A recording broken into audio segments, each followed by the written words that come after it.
A'udzu billahi minasyaitonir rajim. Bismillahirrahmanirrahim. Alhamdulillahi rabbil alamin wal 'aqibatu lil muttaqin wala haula wala quwwata illa billahil aliyyil azim. Allahumma shalli wa sallim ala sayyidina Muhammadin wa ala alihi wa sahbihi ajma'in. Nawaina ta'alluma wa ta'lim wa naf'a wal intifa' wal mudzakarata wa tadhkir wal ifadata wal istifadah wal hatha ala tamassuki bi kitabillah wa bi sunnati Rasulillah sallallahu alaihi wasallam ibtigha wajhillah wa mardatihi wa qurbihi wa thawabihi subhanahu wa ta'ala. Amma ba'du.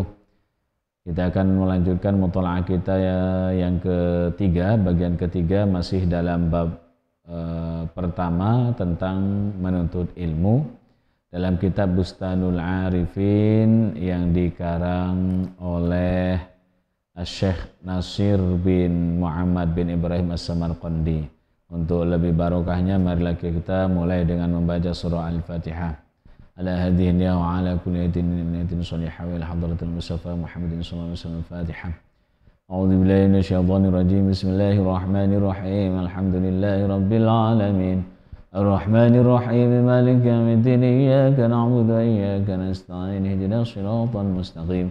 Siratal ladzina an'amta 'alaihim ghairil maghdubi 'alaihim waladdallin. Amin.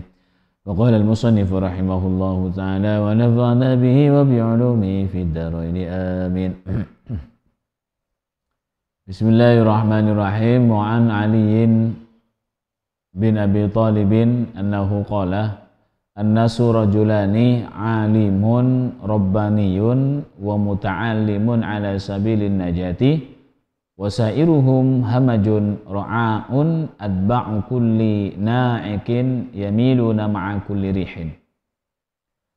Wa an Ali bin Abi Thalib radhiyallahu an, dari Sayyidina Ali bin Abi Thalib radhiyallahu an, annahu, bahwasannya beliau qala, berkata, an-nasu rajulani, manusia itu terdiri dua laki-laki.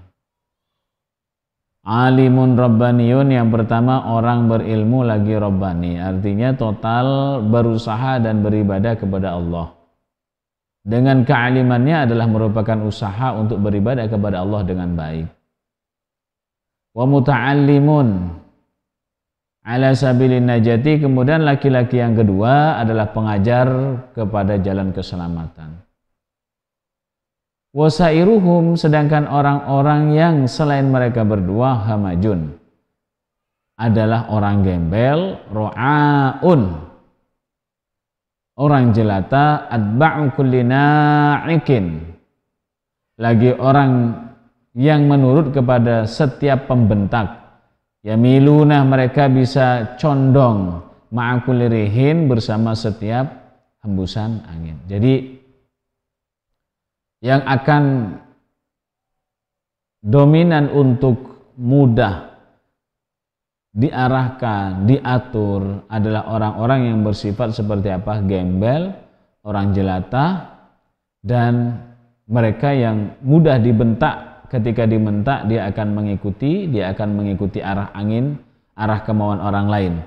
Sedangkan dua orang ini, yang dimaksud dua laki-laki ini adalah orang alim yang betul-betul ibadah kepada Allah. Kemudian yang kedua adalah seorang pengajar yang menuju kepada keselamatan, jalan keselamatan. Mereka ini akan punya dasar untuk membawa dirinya ini akan lebih baik dibanding orang-orang yang telah disebutkan tadi. Ini masih berkaitan dengan ilmu. Yang pertama orang yang alim, yang kedua orang yang belajar. Pengajar, ya, seorang yang menjadi pengajar. Wal ulama'u baquna ma baqiyad dahr. Orang-orang berilmu itu akan tetap ada selama masa masih tetap ada. Selama zaman ini masih ada, maka ulama ini juga akan masih tetap. Meskipun umpama fisiknya tidak ada, tapi amal perbuatan mereka akan terus berkesinambungan sampai hari kiamat. Wa a'yanahum mafqudatun. Nah, ini disebutkan. Fisik mereka itu bisa tiada. Wa a'yanahum mafqudatun. Wa amsaluhum fil qurubi mawjudatun. Namun berbagai tauladan mereka di dalam berbagai hati-hati di berbagai hati itu tetap ada. Wujud fisik mereka boleh tiada, makanya disebutkan ulama itu akan tetap sampai akhir zaman. Meskipun fisik mereka mafqudatun, tidak ada, tetapi amsaluhum fil qulubi mawjudatun. Apa yang pernah dilakukan oleh para ulama ini berada di dalam hati akan tetap ada, tetap dikenang, tetap dikaji, tetap dipelajari, tetap diingat, tetap disampaikan. Kenapa mereka seperti itu? Wali anna manfaatal amalil nafsihi, manfaat untuk beramalnya itu akan bermanfaat kepada dirinya, khosoh, secara khusus. Wa manfaatal ilmi, sedangkan kemanfaatan ilmu tarji'u ila nafsihi, bisa kembali kepada dirinya, wa ila nasi, dan kepada manusia amatan, secara umum. Fasara hadza afdaluh, maka hal ini jadi keutamaan. Makanya kenapa kok bisa jadi keutamaan orang yang berilmu itu? Makanya seorang laki-laki, seorang yang akan mulia itu ada dua. Yang pertama orang alim, yang kedua adalah orang yang mengajar. Alim ini maksudnya meskipun dia mengajar, dia bisa tentang keilmuan, keagamaan, dia lalu beribadah kepada Allah. Yang kedua, dia bisa mengajarkan dengan ilmu tersebut. Nah, ini manfaatnya bisa kembali kepada dirinya, sedangkan kemanfaatan amalnya itu bisa kembali kepada dirinya, tetapi kemanfaatan ilmunya itu bisa bermanfaat untuk dirinya dan bisa bermanfaat untuk orang lain, ammah, secara umum. Makanya ini lebih utama.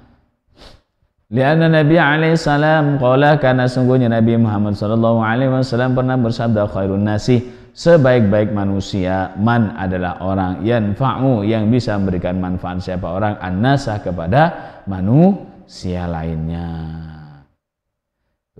Kalau sudah punya ilmu, insya Allah akan bisa bermanfaat kepada orang lain. Tidak harus diajarkan kepada orang lain, untuk keluarga kita itu akan bermanfaat juga.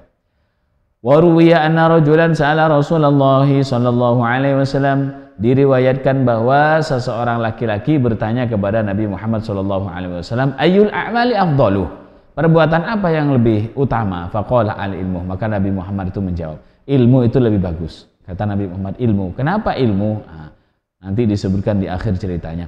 Fasa'alahu, maka orang tadi itu bertanya kepada Nabi Muhammad, sanian, yang kedua, wasalisan, dan yang ketiga. Jadi pertama, kedua, dan ketiga. Jadi dikira akan ada rinciannya. Perbuatan apa yang utama itu? Ilmu, kata Nabi Muhammad. Siapa tahu ada perbuatan yang utama lagi, yang kedua, yang ketiga. Ternyata tidak.